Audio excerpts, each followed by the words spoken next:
வணக்கம் நண்பர்களே, அனைவருக்கும் இன்றைக்கி காலை வணக்கம். இன்றைக்கி நம்மளுக்கு காலை உணவு பார்த்திங்கன்னா முதல்ல வந்து கொய்யாப்பழம் வச்சுருக்கோம், அடுத்து வந்து ஸ்டார் ஃப்ரூட் வச்சுருக்கோம், இது வந்து மொச்சக்கொட்டை வந்து வேக வச்சு வச்சுருக்கிறோம். இது வந்து அகத்திக்கீரை பற்றி ஏற்கனவே நம்ம நிறைய தடவை பேசியிருக்கோம், நிறைய தடவை காமிச்சிருக்கோம். இருந்தாலும் பார்த்திங்கன்னா இது வந்து ரொம்ப நல்ல கீரை. இது நிறைய பேர் சாப்பிட மாட்டேங்கிறாங்க. இது பெரும்பாலும் அந்த மாட்டுக்கு ஆட்டுக்கு இதுதான் வாங்கி கொடுக்குறாங்க. மாட்டுக்கெலாம் ரொம்ப பிடிச்ச கீரை இது. அகத்திக்கீரை வந்து அகத்தை வந்து ரொம்பவே நல்லாவே சுத்தம் பண்ணும். அதனாலேயே இது பேர் அகத்திக்கீரைன்னு சொல்கிறாங்க.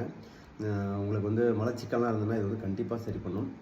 அப்புறம் முக்கியமான இன்னொரு விஷயம் பார்த்திங்கன்னா, பெரும்பாலான கீரைகள் வந்து கிட்டத்தட்ட 80-90% கீரைகள் வந்து பார்த்திங்கன்னா செடியாக தான் வளரும். இது வந்து மரமாக வளர்கிற கீரைகளில் வந்து இது ஒன்று. அதனால் என்னென்னு பார்த்திங்கன்னா, முக்கியமாக வந்து இதுக்கு வந்து எந்த மருந்துமே அடிக்க மாட்டாங்க. ஸோ இது வந்து ரொம்ப நல்லது உங்களுக்கு. இதை வந்து சாப்பிடுங்க. அடுத்து வந்து பார்த்திங்கன்னா, இன்றைக்கி வந்து உணவு என்னென்னு பார்த்திங்கன்னா, அவல் வச்சுருக்கோம். சிகப்பரிசியில் செஞ்ச அவல் வச்சுருக்கோம். இது வந்து நார்ச்சத்து மிக்க உணவு தான் இது. ஸோ இது இன்றைக்கான நம்மளது பேலன்ஸ் டயட். ஸோ இந்த மாதிரி உணவை